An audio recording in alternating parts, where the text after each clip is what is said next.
Job karakteristik model adalah teori yang didasarkan pada gagasan bahwa tugas itu sendiri adalah kunci motivasi karyawan. Singkatnya, pekerjaan yang membosankan dan monoton disertai stres negatif akan berdampak buruk terhadap motivasi karyawan. Sedangkan pekerjaan yang menantang dan serbaguna mempunyai dampak positif terhadap motivasi. Teori ini menetapkan 5 karakteristik pekerjaan yang diperkirakan akan menguntungkan keadaan psikologis individu dan hasil pekerjaan. Desain ulang pekerjaan dimulai pada tahun 60-an dan ditujukan untuk merestrukturisasi tugas dan tanggung jawab agar karyawan lebih termotivasi. Lalu muncul gagasan untuk memperkaya pekerjaan dengan cara yang akan meningkatkan motivasi, bukan sekedar menyederhanakan karakteristik pekerjaan menjadi serangkaian tugas yang berulang. Nah, job karakteristik model ini muncul dari sudut pandang tersebut. Pada tahun 1980, Heckman dan Oldham mempresentasikan bentuk definitif job karakteristik model dalam buku mereka yaitu Work Redesign. Heckman dan Oldham menjelaskan ada 5 karakteristik inti pekerjaan yang nantinya akan berdampak pada kondisi psikologis individu dan akhirnya juga berpengaruh pada outcomes pekerjaan. Yang pertama adalah skill variety.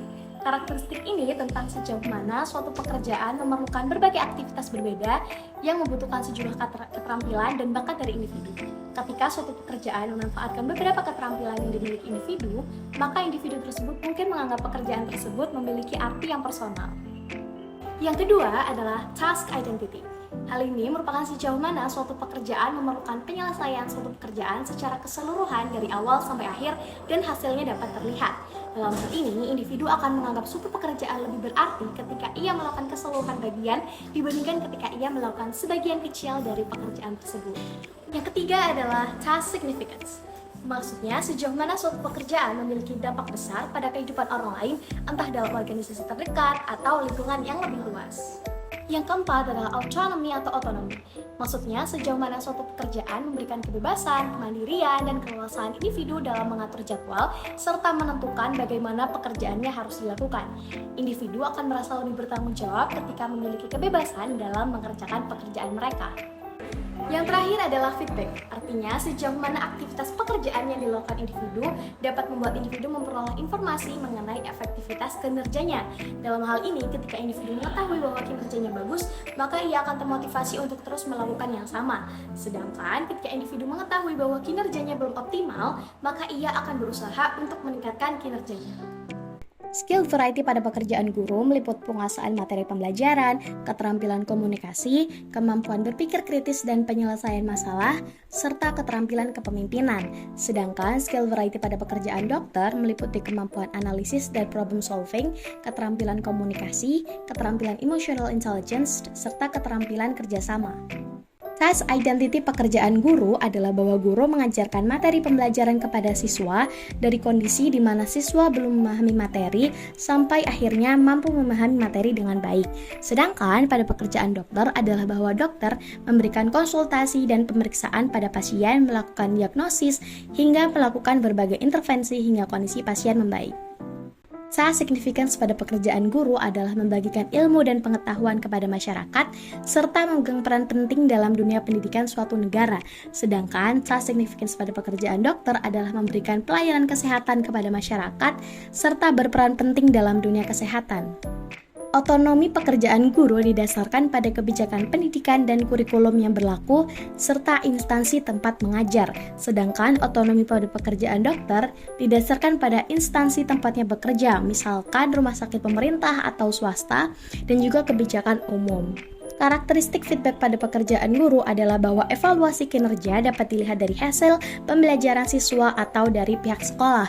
Sedangkan pada pekerjaan dokter adalah bahwa evaluasi kinerja didapatkan dari rumah sakit maupun Ikatan Dokter Indonesia.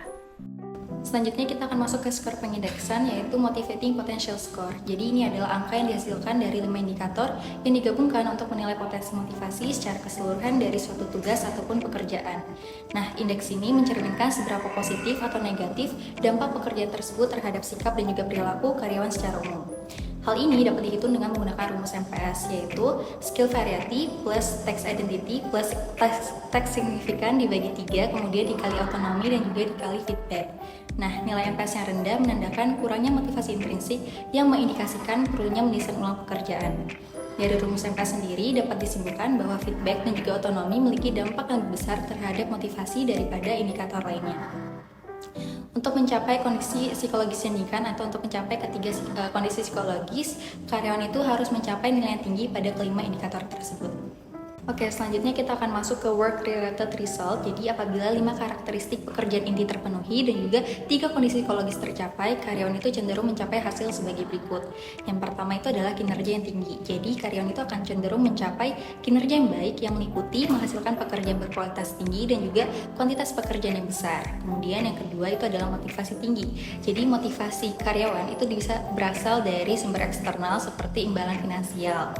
Tetapi motivasi intrinsik yang berasal dari diri sendiri itu dianggap yang paling berharga. Nah, motivasi intrinsik sendiri dapat diperoleh melalui tugas-tugas yang dianggap berharga, memiliki tanggung jawab, dan juga otonomi dalam menjalankan pekerjaan. Kemudian yang terakhir adalah kepuasan tinggi. Jadi definisi sederhana dari kepuasan itu adalah tingkat kepuasan karyawan terhadap pekerjaannya. Nah, ada definisi yang lebih kompleks dari tingkat kepuasan, seperti yang disebutkan oleh Hulin dan juga Judge. Jadi ini tuh mencakup reaksi psikologis multidimensi terhadap pekerjaan seseorang. Nah, ini tuh bisa berupa reaksi kognitif, afektif, dan juga perilaku terhadap pekerjaan. Kemudian, terdapat konsep dasar dari teori ini, yaitu 3 rangkaian psychological states. Psychological states atau kondisi psikologis memediasi antara task attributes dan outcome atau hasil.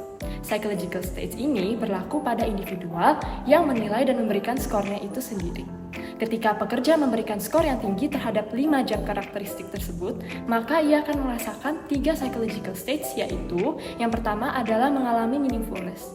Perasaan meaningfulness terhadap pekerjaan ini merupakan sejauh mana karyawan melekat pada pekerjaannya dan merasa pekerjaannya itu berarti.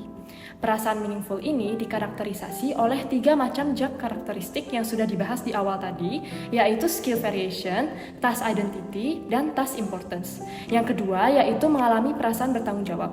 Perasaan tanggung jawab yang dialami oleh karyawan ini terbentuk oleh sebanyak apa otonomi yang ditawarkan dan dituntut oleh pekerjaan. Kemudian yang terakhir yaitu pengetahuan akan hasil. Pengetahuan akan hasil terbentuk oleh sistem feedback yang ada di dalam perusahaan tersebut. Hal ini menunjukkan sejauh mana sang pemegang tugas atau yang bertanggung jawab terhadap tugas itu diberikan informasi yang langsung dan jelas mengenai aktivitas kinerjanya. Heckman dan Oldham menyatakan bahwa model karakteristik pekerjaan tidak sempurna dan tidak dapat digunakan untuk semua orang. Setiap orang memiliki pandangan berbeda mengenai pekerjaan yang sama karena memiliki potensi motivasi yang tinggi. Area abu-abu ini dikelola oleh sekumpul atribut internal atau atribut yang disebut dengan moderator. Moderator memastikan bahwa kesenjangan antara karakteristik pekerjaan dan kondisi psikologis dapat diubah. Yang pertama, pengetahuan dan keterampilan. Moderator pengetahuan dan keterampilan menjelaskan bahwa jika seseorang karyawan memiliki pengetahuan, keterampilan dan kualifikasi yang sesuai, peluangnya untuk merasakan emosi positif di tempat kerja lebih besar. Sebaliknya, jika seorang karyawan merasa kurang pengetahuan atau kurang keterampilan yang diperlukan untuk pekerjaan itu, dia tidak akan mengalami ketiga kondisi psikologis tersebut dan pada akhirnya akan kehilangan motivasi. Yang kedua, kekuatan kebutuhan pertumbuhan. Kekuatan kebutuhan akan pertumbuhan mengacu pada seberapa besar keinginan karyawan untuk bertumbuh dan berkembang. Jika seorang karyawan memiliki keinginan yang kuat untuk berkembang, kemungkinan besar dia akan merespon peluang dan tantangan baru dengan cepat. Pekerja seperti itu lebih mungkin mengalami 3 kondisi psikologis, dan sebaliknya, jika seorang karyawan tidak tertarik untuk bertumbuh atau berkembang, ia tidak akan mencapai kondisi psikologis yang diinginkannya. Yang ketiga adalah kepuasan konteks. Konteks yang mencakup kondisi kerja seperti supervisor, gaji, tunjangan, dan keamanan kerja. Ketika karyawan puas dengan semua hal tambahan tersebut, maka ia akan menjadi lebih positif dan lebih mudah mencapai keadaan psikologis yang diinginkan.